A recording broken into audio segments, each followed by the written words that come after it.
I'm going to move on to child protection, which is a less positive situation currently. Let me first ask a fairly straightforward question. I've asked it every year. Regularly, child protection budget goes over the budget, so there's surplus that comes through in supplementary estimates. 2017, 2018, it went over by almost 5 million. 2018, 2019 was 8.3 million. 2019, 2020 was over by 18 million. So I raised this, and the same actually is true for the disability services budget, so that in total we're seeing 20 million plus every year between those two over budget. I raised this with the Minister of Finance earlier and had intended to raise it here. So I guess the question fundamentally is, why not budget this money in rather than constantly going over budget on these items? I can understand in a given year if there are unexpected increases in numbers of cases and so on, but it's become a regular situation. So it seems to me that the $144 million that's been budgeted needs to be upped. So why not budget it closer to what's actually needed? Thank you very much. And it is a great question from the member opposite, Chair. You know, to have accurate budgets. And I remember over the years, you know, the supplementary estimates and coming in and questioning various things like snow removal and especially in this, no, really, I mean, there's some winters there was no snow and they went over but I guess DTI is coming in another time. But this particular point about child protection, child and youth protection, I mean, we're not going to turn anyone away. And it is a difficult commentary because it is above and beyond sort of that expectation.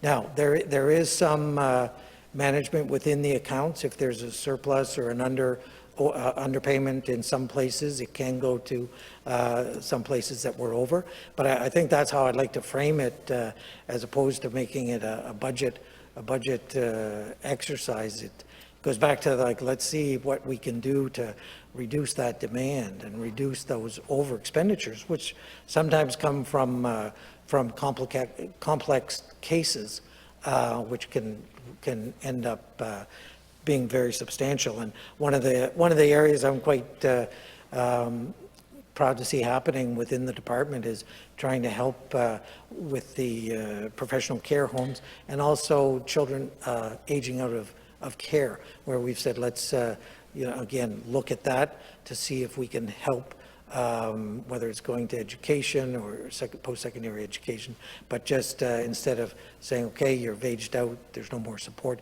trying to help them. So again, there's multiple factors, but to me, it's we're not going to stop providing the care, and if that means we get chastised from a budget standpoint, I'm okay to take that, but we do have some other areas that may be underspent in those. So again, sorry, long answer. Maybe you're just looking for something quicker on that. Thanks for the response. And I wasn't, of course, suggesting that those expenditures were unnecessary at all, just in terms of fiscal management, that perhaps they could be budgeted into the regular budget, and then you got more room to go over again if you need it. You see, that's the strategy. So even though I'm quite parsimonious, I think in your case that would be a good strategy to meet the needs that are out there, which continue to grow. So I've got two questions related to that. When the Deputy Minister was speaking at Public Accounts, he pointed out something that's, I think, quite important, and that is two things. That the 200 social workers in child protection receive an incentive because of a rapid turnover, a salary incentive of 5% to try and help retain them in the job.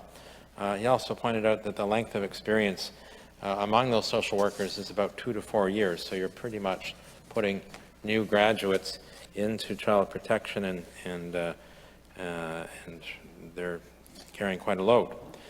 So is there anything in this budget this year that is intended to try and help improve the work environment that's causing social workers and child protection to leave, even with that little increase in their incentive in their wages. Thank you very much, Mr. Chair, through you to the member opposite. And again, no matter what, it seems no matter what profession we talk about in the spectrum, whether it's, and when I say spectrum, I mean the healthcare, the long-term care, the children in care, attraction and retention is always an issue. And, again, I want to commend the work that is done by social workers, and especially those in the child protection area. And I think that's, it's a career that's a calling, because I've known some social workers that have been there a substantial period of time. And some of their clients become their, friends, because the relationship goes on beyond those initial difficult years. And that's very rewarding, that hard to put a monetary number on it. But one of the other, besides that rewarding part of it, we did a pilot project down in St. John, where the workload was shifted, and there was more caseworkers involved and more admin staff doing some of the paperwork that the social workers used to do, because that's sometimes overbearing. And it seemed to work out quite well, and the folks in that area have given it a positive. So within budget, we're going to rework some of the workload so that the social work's not doing the paperwork, not doing some of that admin intake, and can concentrate on the personnel and the person involved in the case. So that was a pilot project, had success. We're going to roll it out, and we think that'll actually help overall, and we're doing it within the envelope, because we think it can end up having savings within the envelope designed for it. Mr. Chair, that's, to the Minister, very encouraging. I will always remember attending a youth and care meeting with their social workers, where many of the youth were quite angry and saying, why don't you return my calls when I desperately need to hear from you? And one of the common responses from the social workers present was a very frank conversation, and I was privileged to be part of that. Social workers said, we have to turn our phone off to get our paperwork done. So, thank you. It's good. With respect to the group home situation, which the Deputy and I had quite an engagement over during public accounts, the Auditor General, as you know, found the department falling quite short in terms of its ability to effectively manage placement and care of children and youth in group homes, to ensure that there's adequate group home capacity in the province. The training is appropriate. Now, I know the Minister is going to want to talk about what they're doing, which is good, in terms of better supporting children and youth with very complex needs. In the past, it's been more than challenging, I would say, in the way those children and youth were cared for and supported. So it's encouraging. So he can, it's okay if he mentions it, but, don't go too long there, I hope, because I would like an answer to the question.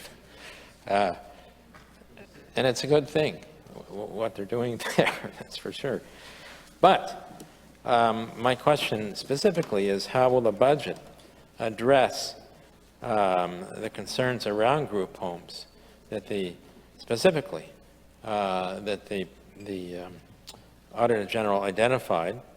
And just because she's going on to work in Nova Scotia, doesn't mean that her staff aren't going to follow up on this, and nor will I drop it. The plan that was tabled recently had some some positive things in it, but it did fail to address this actual question of how, in this coming budget, the department and the minister intend to address the shortcomings with group homes specifically. So I'm looking forward to hearing something positive, I hope. Thank you.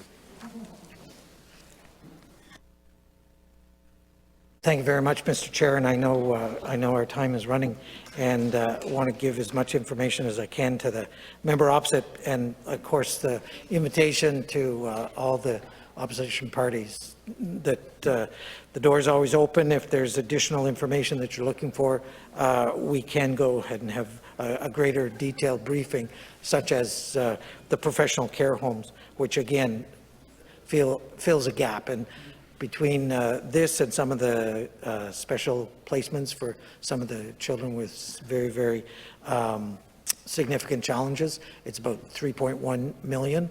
And a portion of that is targeted to the 8 professional care homes. And then the other is the specific, some of the placements that are challenging. And we'll look there. But I guess, again, in order to be aware of the time that's ticking.